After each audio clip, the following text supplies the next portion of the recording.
Good evening and welcome. We're going to be talking about understanding your blood work. We all have had our blood work done. So, why it's important, but also going into specific tests and really the factors that doctors are looking for, as well as where the optimal ranges for our blood work should be. Dr. Danny is here with us and she's made herself available for any questions that you have. You can feel free to give her a text at 416 525 4850. I wanted to welcome Dr. Udani with us. She's our naturopathic doctor here at Justine Blainey Wellness Center, and she's very, very passionate about a number of health concerns, including women's health, skin, stress, chronic pain, and digestive conditions. She genuinely believes that everyone has the ability to make healthy and long-lasting changes. Please help me welcome Dr. Udani. Thank you so much, Angela. Hello, everybody. Good evening. So before we jump in on the talk, we have a lot of exciting upcoming talks happening. So we are going to be doing a talk on multivitamins 101. So I know a lot of us are taking a multivitamin, but is it really that good? Do we need it? And how much of a multivitamin do we want? So in this talk, I'm going to be talking about all of those things.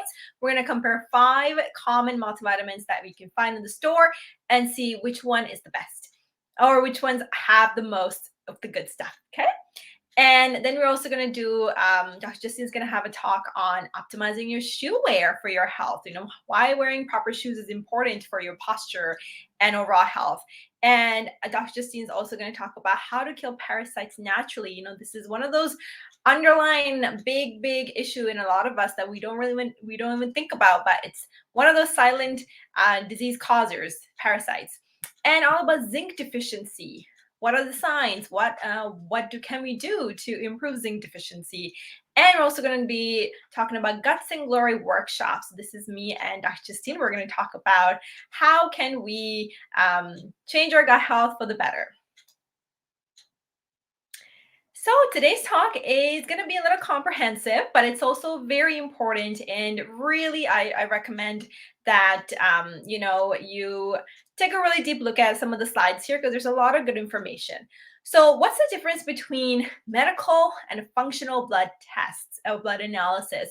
So, you know, I'm sure you've been to the doctor, you've got lots of tests done, and they might say, you know, everything looks normal, but you just don't feel normal. You know something's going on. You don't feel as energetic, or you just don't feel like yourself anymore. You know. So the difference between a medical and a blood test is, and a functional blood test is that, you know, a medical analysis, they kind of look at either are you sick or you're not. So it's very black or white, you know, and whereas a functional blood analysis, we're looking at signs that can show, are you heading towards illness and can we prevent that, you know, early on.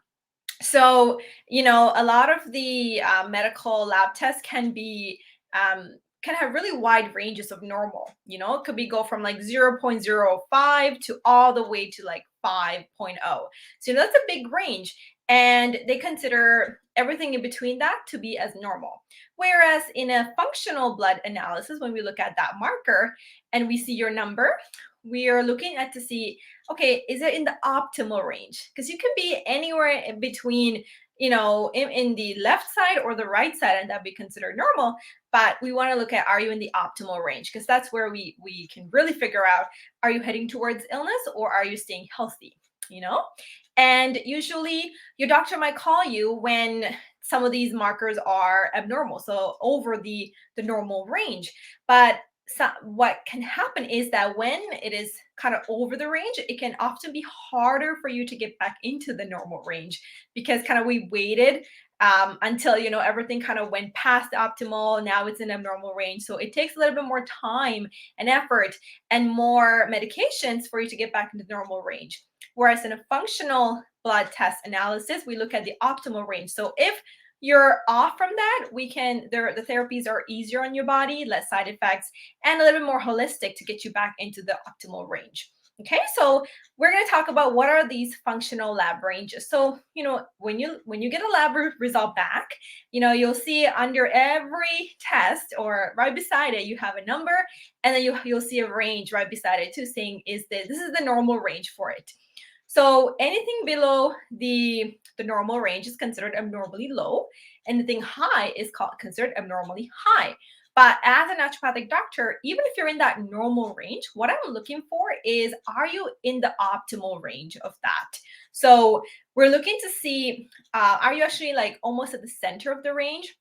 Where are you in regard to that? Because if you're kind of a little bit off, then you are functionally low. Okay. And if you're a little bit high, your functional lab test results are a little bit on the high end. So we want to work it always to kind of get to that optimal range. So even, for example, even here, if the marker is within that normal range, it could be a big range, right? Some markers are crazy, like huge difference between what's reduced and what's not. So for example, our iron ranges, so ferritin, can go all the way from 6 to like 272. So that's a huge range, right? So even if you're at an 8, technically you might be considered in the normal range, but you might be feeling tired, you might be losing your hair, your nails are changing, you can't focus, but it's considered normal. So you might feel confused about what's going on. What's actually going on is that it's not optimal. Okay, you're not in the optimal range of where it should be. And this is where it's really, it helps to get a second opinion on what's going on with your blood markers, especially like talking to a naturopath, for example. Like I see a lot of different lab test results. I always ask my patients to bring it if they have it, so that I could see, are you in the optimal range? Because if you're not, then we need to give you the supportive treatments and therapies to make you get back on that range. So here are some of the most commonly done lab tests. Okay, so we have the first one, complete blood count, so I'll call the CBC. So I would usually order this as well if I am looking for just a general overall health of your blood, as well as your iron and all of those things. So a complete blood count counts for your white blood cells, your red blood cells, and your plasma. So plasma are these blood cells that help you clot and clog up any kind of injuries and things like that. So what I look for is, are the red blood cells abnormally low or abnormally high? So for a lot of people, it might be in the normal range. Quite a few of my patients have been in the low range or the high range because of certain infections, inflammation, deficiencies in nutrients. So obviously we flag for that as well. But I actually look in every marker just very specifically, because even if it says normal, that's like the medical sense of normal, right? We want to look at functionally optimal. So I look at to make sure that the marker is in that optimal range for each of these things. So for example, if you have high white blood cells and platelets, that can indicate inflammation or an infection that's going on. And low blood cells could mean either blood loss, or you're anemic, could be iron deficiency or B12 or be folic acid deficiency. So all of those things we can figure out from just doing a complete blood count. So these are all the different blood cell types. So blood doesn't just have red blood cells, so these are all the white blood cells or immune cells that our blood carries with itself. So different cells have a different function. So some of them kill bacteria, some of them are better for viruses, some of them are better for allergy response and all of those things. So all of these, we also look at it one by one to make sure, are they in the optimal range. So for example, if you have too high of the first one, neutrophils, you might have more of a bacterial infection going on. So this is where it might be in that normal range, but if it's a little bit on the higher end of that normal range, then you might have something underlying, that your body's fighting, but it hasn't gotten to that point where you're getting symptoms just yet, right? Because everything's connected, and we are, we're not black or white, right?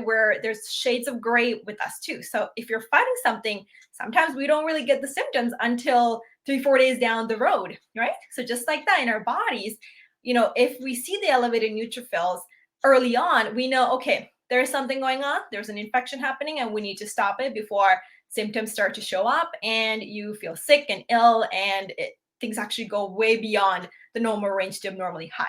So checking for these optimal ranges can really help you stay proactive and kind of stop these things from happening. So let's check some of these markers. So one of the markers I check commonly is called ferritin. So ferritin is a marker to check your iron level. So iron is very important to the body for energy. It's important for blood cells for carrying oxygen. And it also is used up by a lot of organs in the body to function. And it can also be elevated if you have inflammation going on or some kind of organ damage, for example, or liver disease. So ferritin is the iron storage. Okay, it likes to hoard the iron because we also don't want to give every iron. We also don't want to have iron floating around. Okay, iron is still a metal. It's a metal that everyone from bacteria to your cells can use up, right? So we don't want it to go into the bad hands. So ferritin makes sure that it's stored in the right place. So what would high levels of ferritin indicate? It can indicate you can have too much of iron. It can also indicate that there's inflammation going on, because when there's inflammation around, you do not want iron floating around because iron makes inflammation worse. So ferritin, if you have abnormally high levels of ferritin, that can mean that there might be some inflammation going on. And it can also mean liver issues, or alcohol excess can cause ferritin to be inflamed as well. So for a lot of women, because we have monthly cycles, we're eliminating a lot of blood. So and also teenage girls as well, we can be a little bit iron deficient. And also because we don't necessarily eat meat regularly, or we don't eat the vegetables that are high in iron regularly, we can have anemia-like symptoms. So some of the symptoms are, you look paler, your dark circles look more obvious. You feel tired, you have shortness of breath. So you're when you go up and down the stairs, you feel really out of breath. So those are some symptoms of anemia. You can feel lightheaded, fainting can even happen, irregular heartbeat can happen, fatigue, lots of memory problems, headaches, difficulty focusing. You don't feel like exercising because you don't have the energy. So these are all signs. And cold hands and feet is very common as well. Okay, because you need iron for circulation and for blood cells, for the development of blood cells as well. So when you have lack of iron, we can check it from your ferritin levels and your CBC, complete blood count, to see how is your iron doing, how are your red blood cells doing, are you at risk of anemia? And I would say for quite a few of my patients that come see me, some of their markers are actually in that quote unquote normal range, but they're feeling these symptoms because their markers are not in the optimal range. Okay, so this is why it's important to get this checked out to see, are you in the optimal range? So this is why iron is really important, because iron helps. Iron is what's in your hemoglobin, which is a protein in the red blood cells that helps carry oxygen. So without iron, you can't really carry as much oxygen, and without oxygen, you can't have the energy that you need. Circulation doesn't really happen, and that's why you get all those symptoms of fatigue, tiredness, difficulty with memory, and cold hands and feet, for example. So this is another marker that we can check from the complete blood count, CBC, that shows how big are your red blood cells, okay? So when the red blood cells are they're babies, they're just being produced, they tend to be a little bit bigger, and then they get smaller and smaller to an optimal size. And then the older ones, because blood cells lifespan is about 3 months, they kind of gets filtered out through the spleen and they die off, okay? So what we want to look at is the optimal size of the red blood cells. If it's too low or too high or too big, what that can indicate is that you might be deficient in certain nutrients, specifically B12 and folate. And because those two are important for the synthesis of red blood cells. So we look at, this is called macrocytic or microcytic anemia. Okay, this is different kinds of anemias that are there. So this is what I would be looking out for in your red blood cells to make sure, do you need some B12? Do you need some folate to fix this issue? And also, we can also see, are your red blood cells, are they producing too fast? Okay, so it could still be in that normal range, but just a little bit off.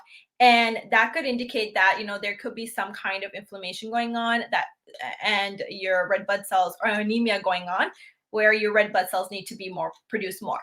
Okay, so all of these tests that we're talking about right now will help us assess for anemia and for other inflammation and things like that could be happening in the blood.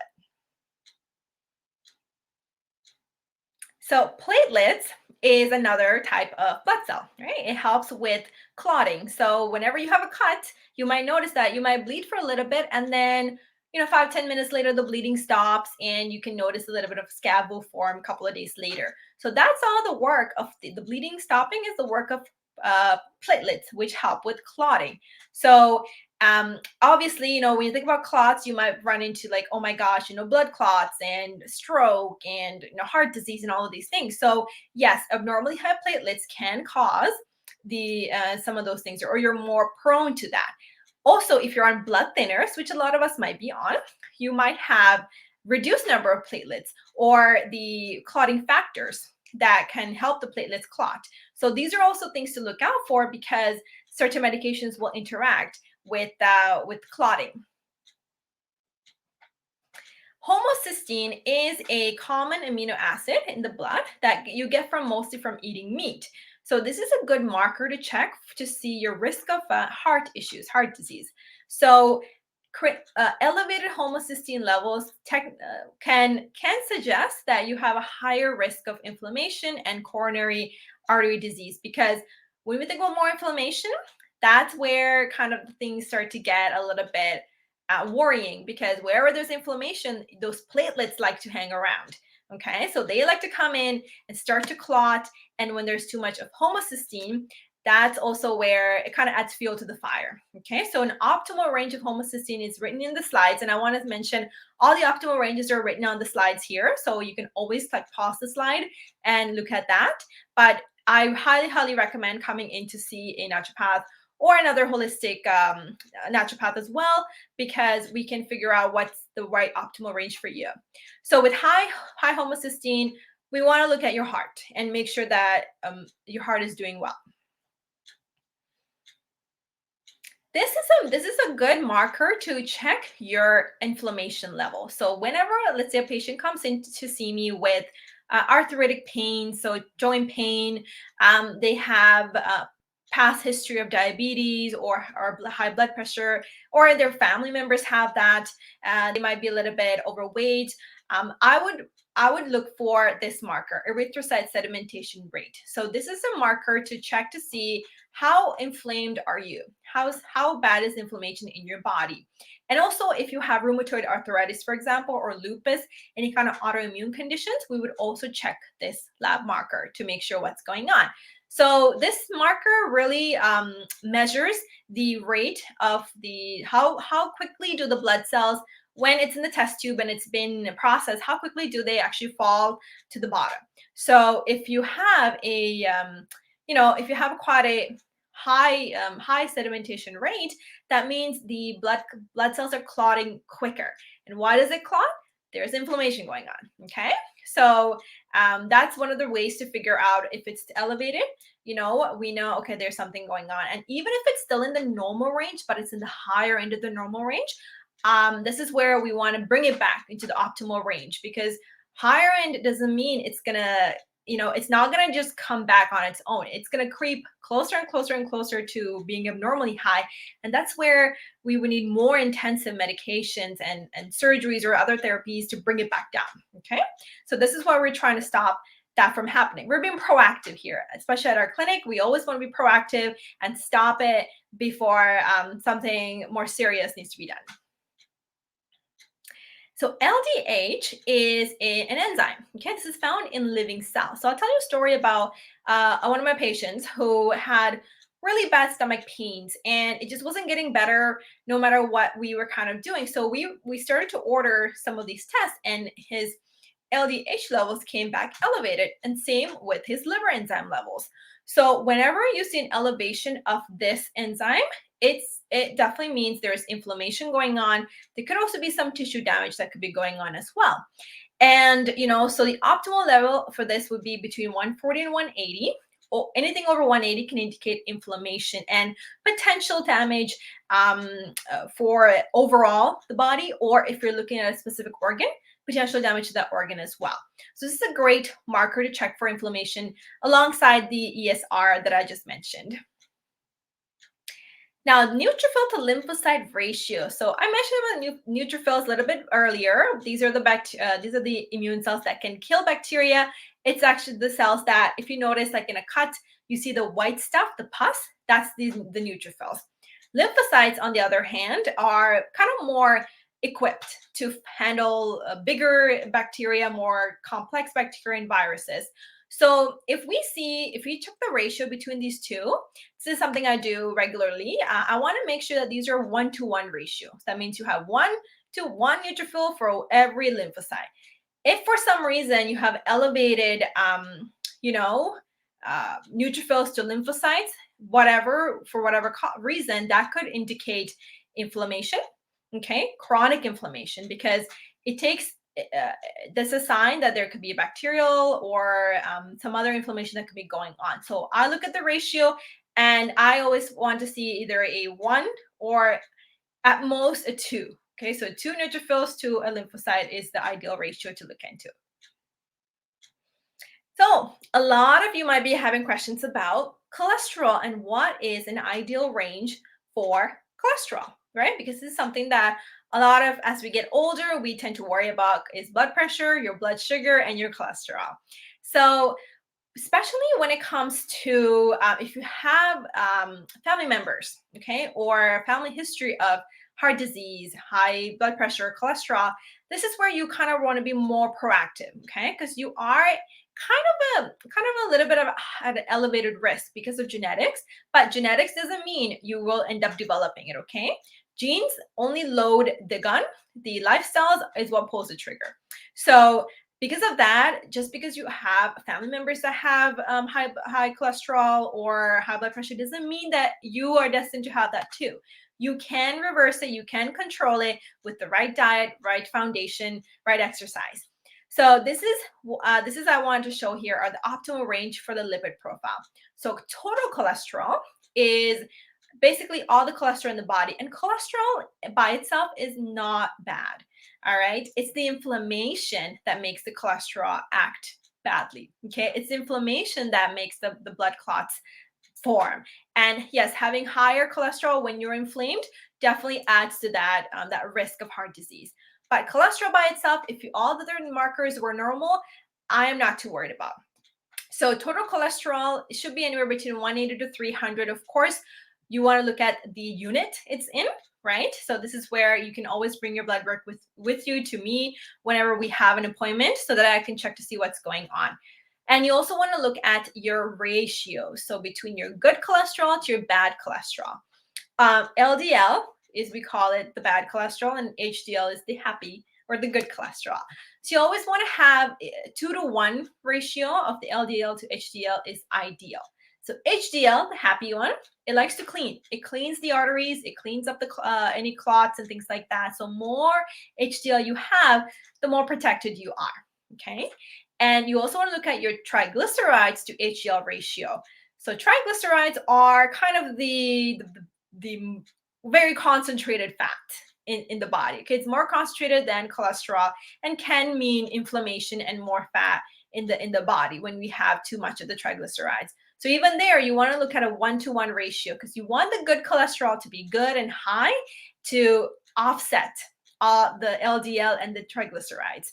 Okay, so obviously this can be done amazingly well through diet, having a fiber-rich diet, having proper bowel movements, increasing your drinking water, also changing the oils that you use to for it to be healthier can really have an effect on your lipid profile.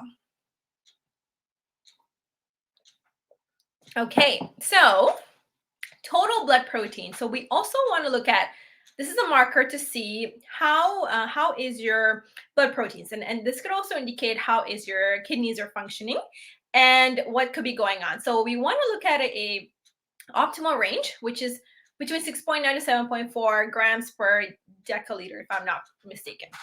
So this is the range where we can see, are you having enough protein in your diet? Because enough protein makes sure you have your enough energy, and also helps with your blood pressure. And it can also help with just weight loss as well. Okay, so you want to have enough protein to help with all of those. And they can also signify, is your liver functioning well? And how is your stomach acid as well? Because stomach acid is very important for breaking down the protein that you eat.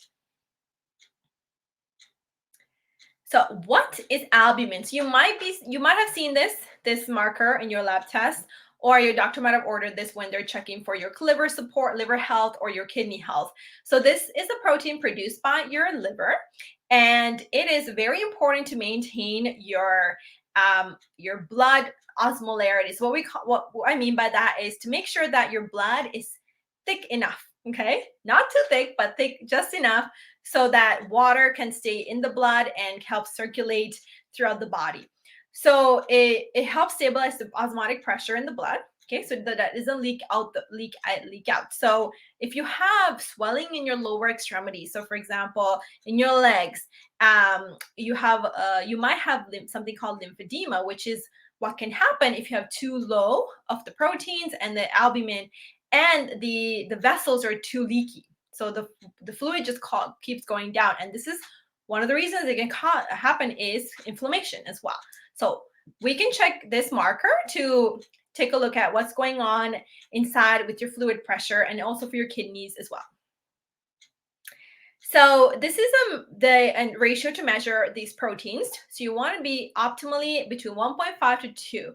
So if you have too high of this ratio, you can be dehydrated, or you can have low stomach acid, because stomach acid help break down protein.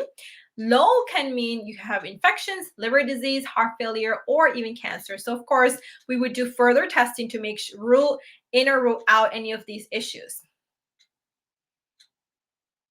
So this is another test that I like to use for measuring your inflammation level. So this is a protein, CRP, C-reactive protein, that's produced in your liver, and it's a great kind of a marker to see how are you doing with your inflammation level. So this can, if it's too elevated, it can indicate anywhere from anything from diabetes to cancer to heart disease, Crohn's, sleep apnea to rheumatoid arthritis. So of course, it's kind of a broad thing, right? So we want to, if we see this is elevated, then we look at other markers to see what's going on.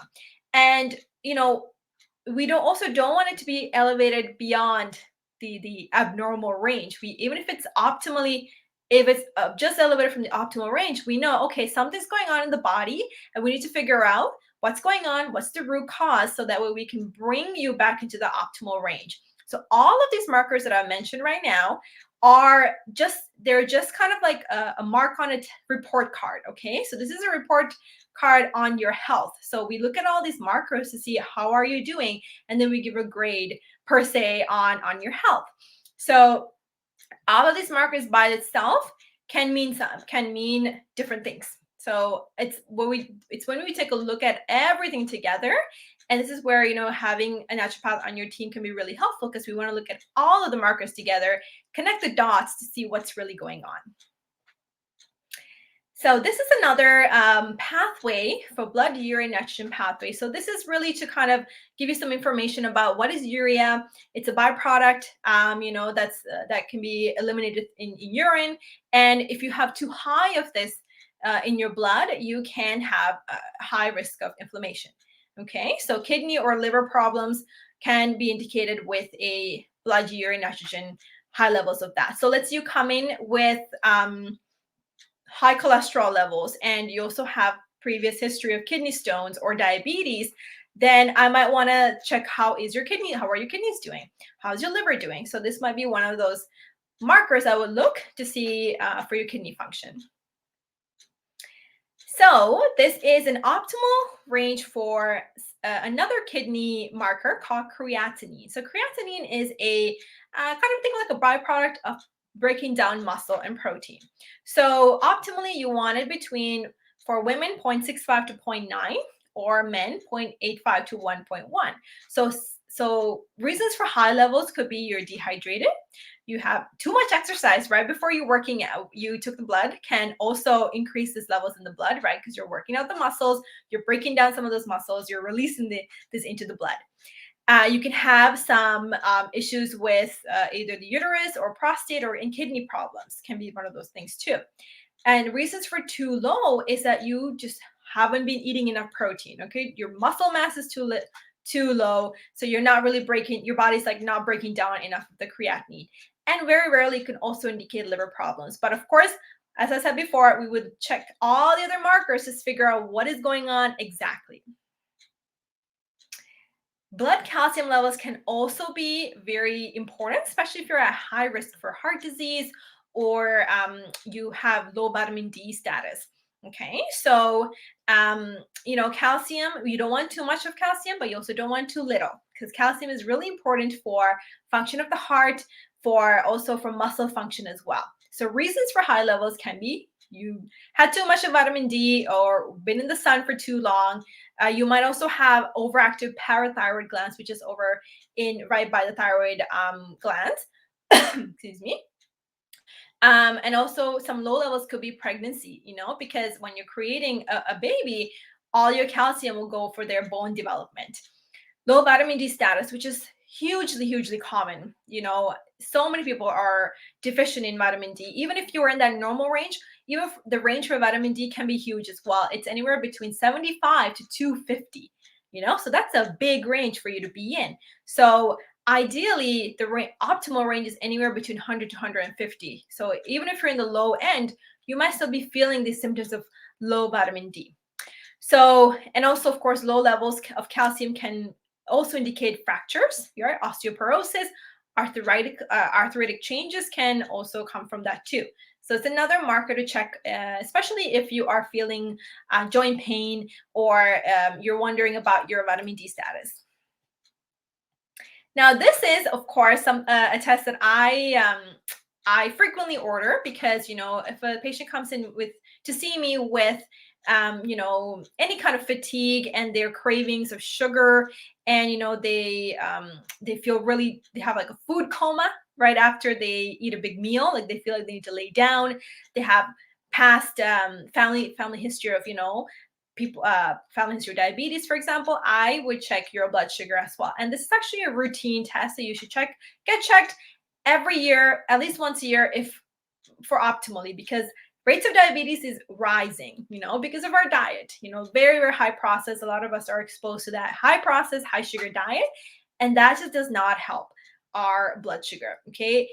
Our body has to work extra hard to keep our blood sugar normal, and sooner there than later, it's creeping higher all the way to becoming pre-diabetic. Younger and younger, I've been seeing younger and younger patients reaching there.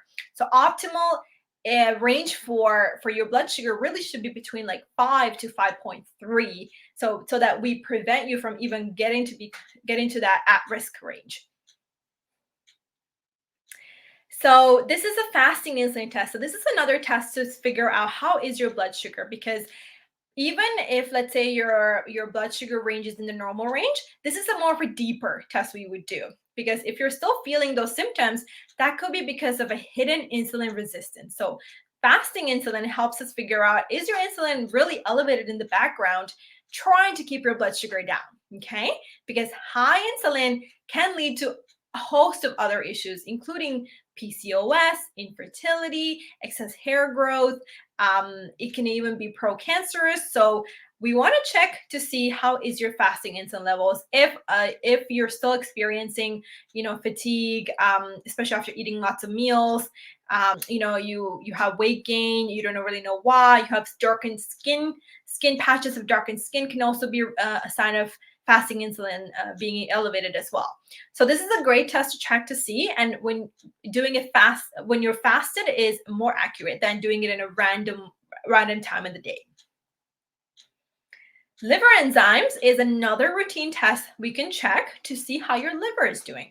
So, your liver is doing a lot of things, okay? It's not only is it transporting the nutrients to your body that it gets from the digestive tract, it's also transporting fats, it also creates sugar, and it also detoxes alcohols, medications, pesticides, all the toxins that your body comes into contact with. So it is probably one of the, or if not, I would say it's the second or the third most important organ in the body. Okay.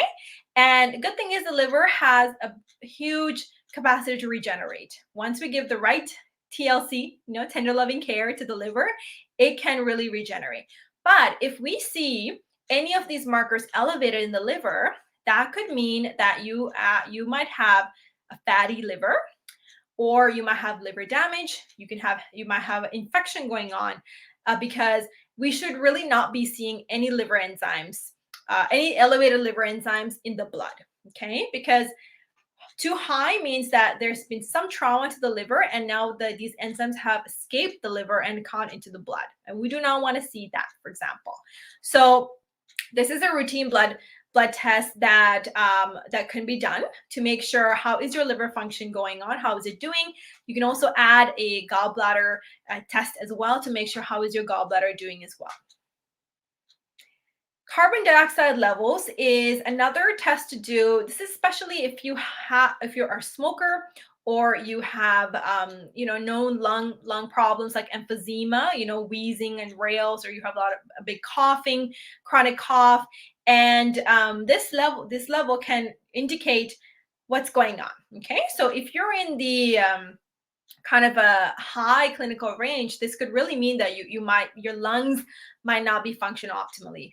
And if you're in the too low range, you might have a deficiency in vitamin B1, for example. You might even have diarrhea or vomiting or malnutrition, because that can also lower the carbon dioxide or bicarbonate levels in the body. Now, this is one of my favorite tests to order and also to recommend, because vitamin D can be very deficient in a lot of us, because we don't necessarily go outside as often.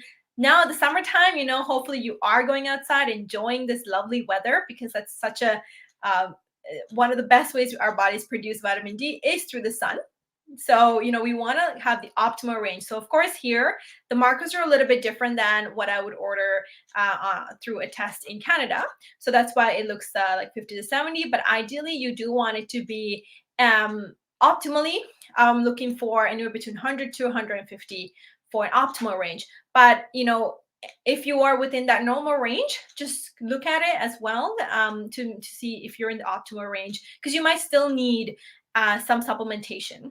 But this is where you want to come in before you do self-supplementing, because you want to get these levels tested before you start anything, because it can actually kind of backfire and make things worse, right? So you want to start, get a baseline test, and then see what's going on.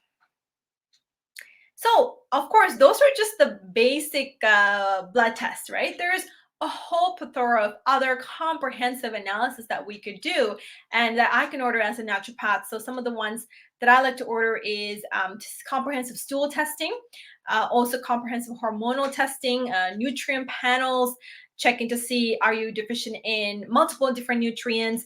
What about like if you have access to or if you've been affected by parasites or other pathogens. So these are comprehensive blood analysis tests that can be ordered to figure out how are you doing, or even things like checking your amino acids, like what are the levels of amino acids. So even if you are healthy right now, this is something to get tested, because you can be proactive to see what's going on and prevent something from happening long term. So I'll actually give an example of what happened to me. Was that I was doing some comprehensive proactive testing for myself, and I did find some elevated markers that I was not expecting. But if I wasn't proactive and I didn't catch it at that time, I wouldn't have been able to prevent a bigger illness or a condition from happening later, like 2 or 3 years down the road. So, your health is really important to maintain, because, health is wealth.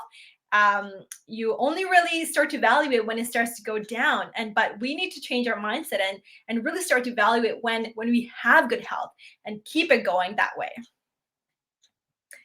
So the action steps right now is to really get tested regularly, at least once a year when you go to get your checkup done, to get your levels tested. Keep a record of that too, so that way you also have a record of what's going on year to year. And of course, you can come speak to a naturopath like myself to figure out what other additional tests you might need, and also to get your blood test results looked at in a more thorough way to figure out, are you in the optimal range, or are you actually elevated or too low in those ranges.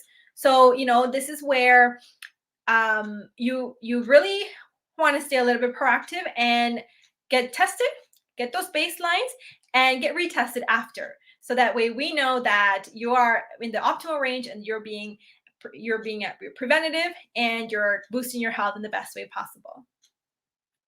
So I hope that was really informative for you. It was quite a lot of comprehensive information in this presentation. So feel free to go back in the slides and look at all the reference ranges. And of course, you can always contact me if you have any specific questions, or you'd like to look at your blood work more thoroughly. I'm always here. So these are the upcoming webinars that we are going to have. So we have one on multivitamins 101. This is where I will be comparing some of the most common multivitamins you can find to see which ones are better for you. And then there is optimizing your shoe wear for your health that Dr. Justine is going to do, how to kill parasites naturally, all about zinc deficiency, and Guts and Glory workshop that both of us will be doing as well. So hopefully you are able to tune in, and you're very welcome to connect with us on Instagram or Facebook, Twitter, YouTube. Please feel free to leave us a review, or even send us any kind of ideas you would like us to talk about as well, because we like to do this. We love educating and helping you have better health. Have an amazing evening, and I'll see you in the next talk.